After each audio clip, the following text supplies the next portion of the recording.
कनिका, ये क्या फिर से वही सब्जी रोटी? कुछ और बना लेती। यार ऑफिस से आने में लेट हो गया था, जो समझ में आया फटाफट बना दिया। आपको पता है मुझे लौकी की सब्जी नहीं भाती, फिर भी आपने लौकी की सब्जी बनाई। मेरे लिए पुलाव बना दो।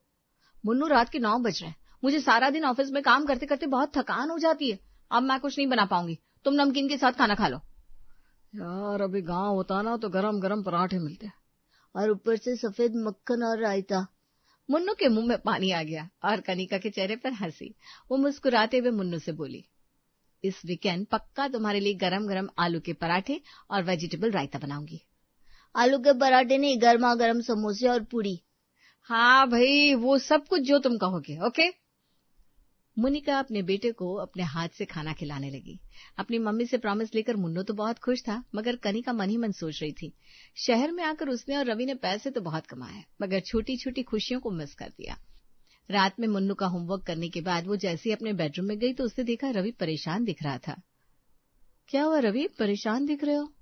अरे कुछ नहीं, बस ऐसे ही ऑफिस की थोड़ी सी टेंशन थी। आजकल वर्कलोड बहुत ज्यादा है। वही तो, सेम मेरा हाल है। आज तो ऑफिस से आते आते 7 बज गए। मुन्नू को लेकर गार्डन भी नहीं गए, वो नाराज हो रहा था। सारा दिन घर पर अकेला रहता है, कुछ देर के लिए अपने दोस्तों से मिल लेता है, इसलिए उसे पार्क जाने का इंतजार रहता है। मैं भी समझती हूँ, मगर कई बार उसे पार्क ले जाना पॉसिबल नहीं होता, अकेले भेज नहीं सकते। समझ में नहीं आता क्या किया जाए। तुम कम से कम मुन्नू के साथ तो कुछ समय बिता लेती हो, मुझे तो वो भी नहीं मिलता। मैं डिनर करके थोड़ा रिलैक्स होता हूँ कि उसके सोने का समय हो जाता है। इसीलिए मुझे ना घर की बहुत याद आती है। जब तक हम गांव में थे सब कुछ कितना अच्छा था, मुन्नू की फिक्र ही नहीं थी। भाभी और मम्मी जी मुन्नू का कितना ध्यान रखती थी। हाँ, गांव में तो हमारा मुन्नू मोहल्ले के लोगों के साथ खेलकर बड़ा हो गया, मगर शहर में तो पड़ोसी के घर जाने के लिए भी 10 बार सोचना पड़ता है। कहते हुए वो खामोश हो गया और बिस्तर पर पड़े पड़े अपने कमरे की दीवारों को देखने लगा। अब क्या सोचने लगे, सो जाओ, सुबह फिर ऑफिस के लिए जाना है। हाँ, फिर वही ट्रैफिक, वही भीड़ भाड़, गाड़ियों की आवाज, सुकून न जाने कब मिलेगा। कहते हुए रवि सो गया। कुछ दिन ऐसे ही बीते। वीकेंड पर उन लोगों का गांव जाने का प्रोग्राम था। कनिका, सोच रहा हूँ कि इस वीकेंड गांव घुमाते हैं। वाह, गांव मजा आएगा। मैं रीता जी के साथ मस्ती करूंगा, अपने दोस्तों से मिलूंगा। हाँ, बहुत दिन हो गए गांव नहीं गए। मैं कल ही मार्केट से सबके लिए शॉपिंग करके आ जाऊंगी। मुन्नू और कनिका बहुत खुश थे। रवि भी अपने घर परिवार से मिलने के लिए बेचैन था, मगर शायद अभी गांव जाने के लिए उन्हें और इंतजार करना था। शुक्रवार की शाम को जब रवि घर आया तो कनिका और मुन्नू गांव जाने के लिए एकदम रेडी थे। सारी पैकिंग हो चुकी थी। कैब कितनी देर से आएगी? सॉरी कनिका, मैं गांव नहीं जा पा रहा हूँ। कल फॉरेन से क्लाइंट आए हैं, उनके साथ अर्जेंट मीटिंग है। वीकेंड पर मीटिंग? हाँ, और इस क्लाइंट का शुरू से लेकर अभी तक का फॉलो पूरा मैंने ही लिया है, तो मेरा मीटिंग में होना जरूरी है। तो हम लोग गांव नहीं जाएंगे? मैं नहीं जा पा रहा हूँ, पर तुम दोनों तो होकर आओ। कहते हुए रवि ने उन दोनों को गांव भेज दिया और खुद अकेला शहर में रह गया। उन लोगों के जाने के बाद वो उदास ऐसे ही सड़कों पर घूम रहा था। उसे अपने दोस्तों की याद आ रही थी। काश मैं भी उन लोगों के साथ गांव जा पाता तो मेरे दोस्तों से मिलना हो जाता। कितना टाइम हो गया मैं उनसे मिल ही नहीं पाया। ऐसा करता हूँ, मेरे पुराने ऑफिस के कलीग आयुष को फोन लगाकर बात करता हूँ। अगर वो फ्री होगा तो उसके साथ डिनर पर ही बाहर चला जाऊंगा। खुद से बात करते हुए रवि अपने दोस्त आयुष को फोन लगाता है।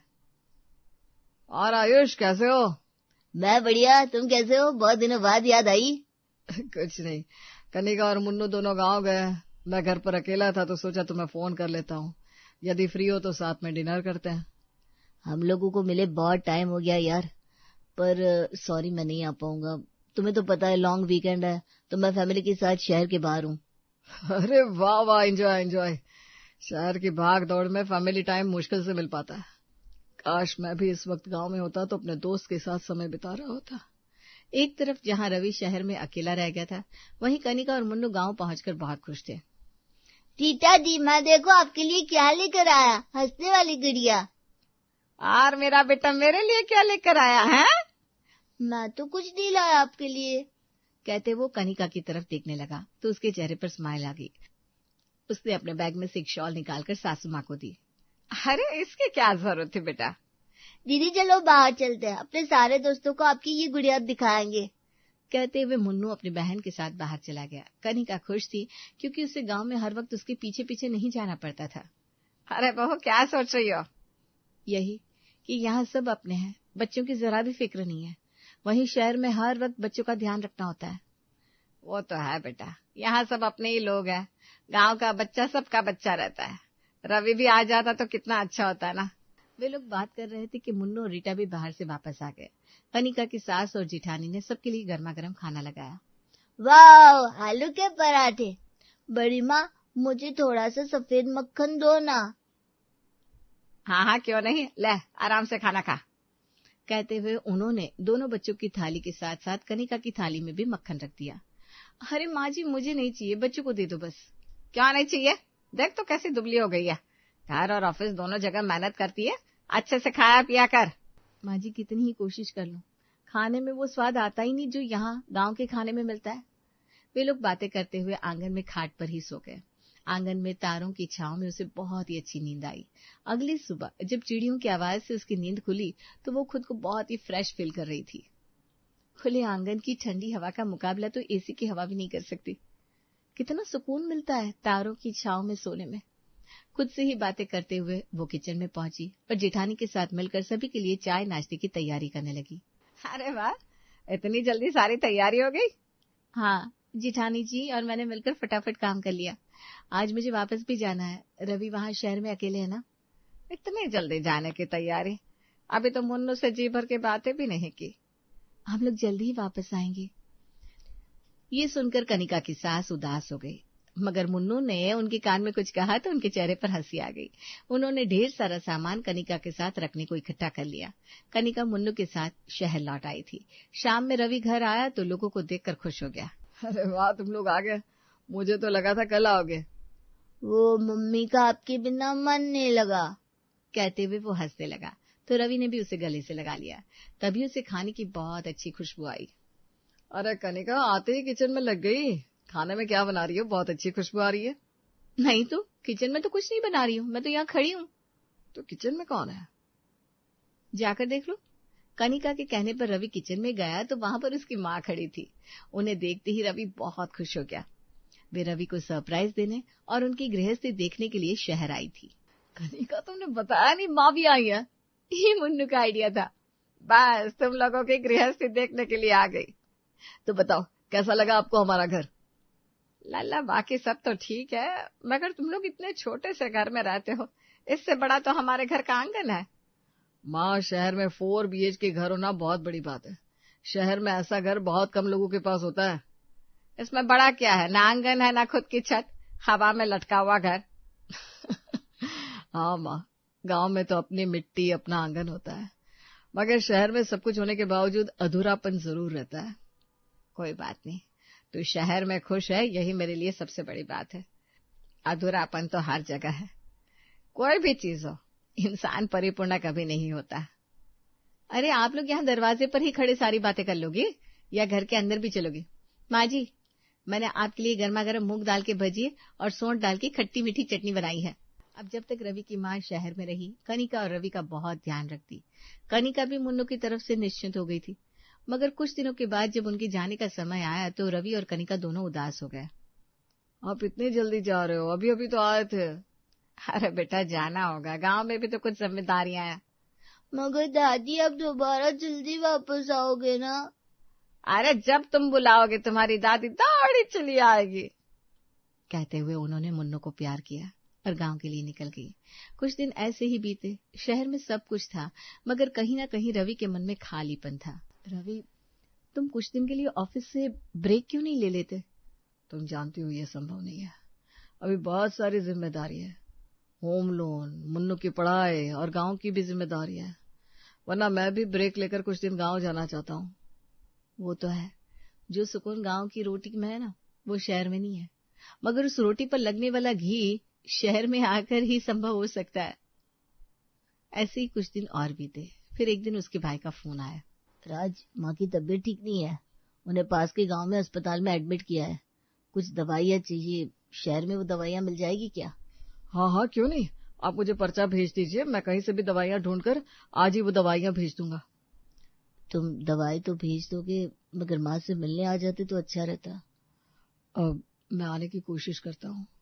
कहते हुए राज उदास हो गया। उसका भाई उसकी उदासी को पहचान गया। उसने उसे फिर कुछ नहीं कहा और फोन रख दिया। रवि उदास घर पहुंचा। उसने कनिका को माँ के बीमार होने की खबर दी। अरे माँ बीमार है, मगर अभी मुन्नू के पेपर आने वाले हैं, हम लोग तो नहीं जा पाएंगे। तुम दवाई के साथ साथ कुछ पैसे भी भेज दो ताकि उनका इलाज अच्छे से हो सके। हाँ, मैं भी वही सोच रहा था कि कुछ पैसे भेज देता हूँ ताकि भैया को मदद मिल जाए। हो सके तो तुम गाँव हो आओ ना।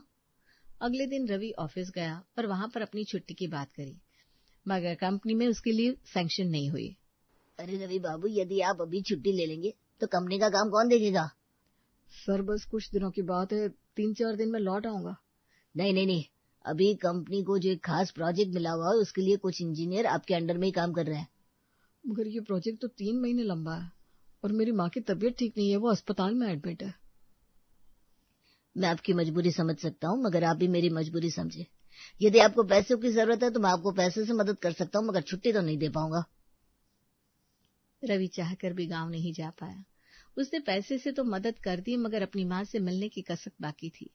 कुछ दिनों के बाद जब प्रोजेक्ट पूरा हुआ, रवि कनिका और मुन्नू के साथ गांव पहुंचा। माँ कैसी हो? अरे हम तो सब अच्छे हैं, मगर तो हमसे मिलने नहीं आया।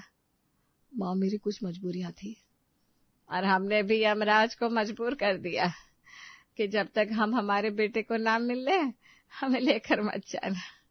अब तू आ गया ना, अब कुछ भी हो जाए हमें कोई गम नहीं। माँ कैसी बात कर रही हो?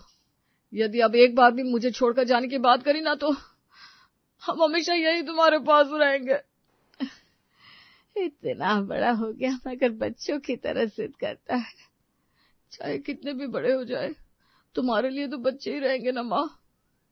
कहते हुए वो अपनी माँ के गले लग गया। माँ ने प्यार से उसके माथे पर चूम लिया। मैं भी आई हूँ, अब सारा लाड रवि को ही करोगी क्या?